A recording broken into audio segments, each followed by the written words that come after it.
Tomorrow is World Mental Health Day, and today we're highlighting some of the problems that foster youth are facing. And joining us now is Tanya Tarosian, the CEO of Promises to Kids, a nonprofit that provides services to foster youth who are struggling with mental health issues. Tanya, thanks so much for being here. Welcome in. Yes, thanks for having us. I really appreciate it. Of course. Let's talk about how big an issue mental health is, especially in foster kids or kids at large, but especially foster kids who are dealing with a lot more things than most kids are. Yeah, so because of the trauma that foster children have experienced prior to coming to care and while they're healing, there's about 80% likelihood that foster children will experience a mental health challenge.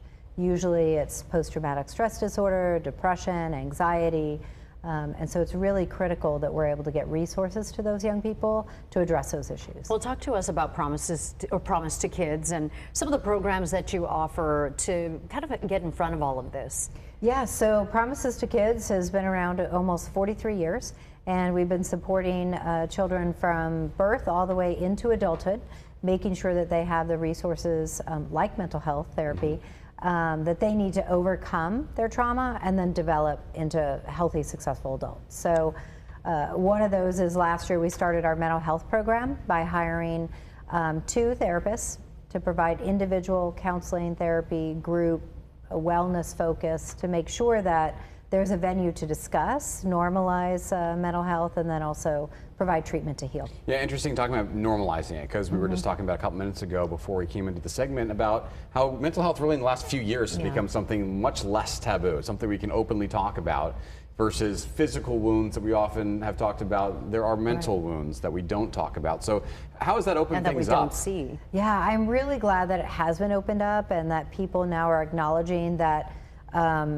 no matter who you are, where you come from, or what you've experienced, oftentimes mental health does enter your life or your family's life in some way. And so I think normalizing that and being open to talking about not only your own struggles, but struggles with folks that you know, have really opened up the opportunity for people to seek help. And I think that's what's important. You do have a few programs at the Polinsky Center. You've got the Pet Encounter, Camp Connect, and you've got foster funds. What are those? Talk a little bit about those. Yeah, so Promises to Kids provides several different programs like those you mentioned. Our largest is Guardian Scholars Program, which is really taking those young people from foster care into adulthood, and that's where we see the biggest need of challenges around these teenagers or around as you're leaving care, I'm all by myself, and that's really where we're connecting on the mental health.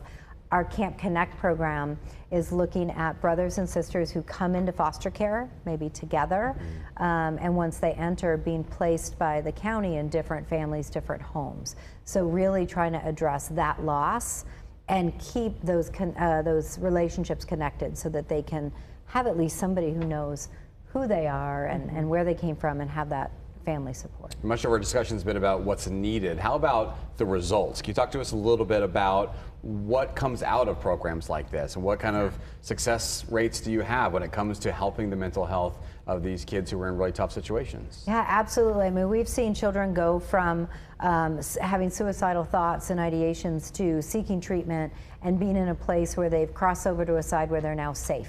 They're able to talk about their issues. They're able to, through therapeutic groups and through individual, realize they're not alone and form relationships so that they're no longer in that crisis space and they're able to move on. Is that what success looks like, is just having them be active in their own treatment and care? It is. Success is understanding that mental health can be a lifelong process. It doesn't have to be something that you feel 100% all the time, but it is something that you have resources and that you are in a place where you feel generally happy, safe, and connected. How can the public help, the viewers out there? Are there possibilities for fundraising? Absolutely. So we are almost 100% privately funded, and so we rely on individual donations and corporate sponsorship. So on our website at promisestokids.org, you can always make a gift. You can also support us through the holidays with our holiday gift drive, and really just in society in general, being able to say that and continue to normalize mental health and not be afraid to talk about it or to bring it up to somebody who you know is struggling. Yeah, these kids really need our support for sure, Tanya. Here's some of the information about how to contact Promises to Kids. The address and phone number are on your screen. You can see it right there for the information on the programs that they do offer, their upcoming events, and even how to donate. Their website is promisestokids.org. We've also posted a link at fox5sandiego.com. Just click on the Scene on Fox 5 tab if you'd like to learn more. Tanya, thank you so much for joining us Thanks, here. Tanya. Yes, thank you so much. Thank you.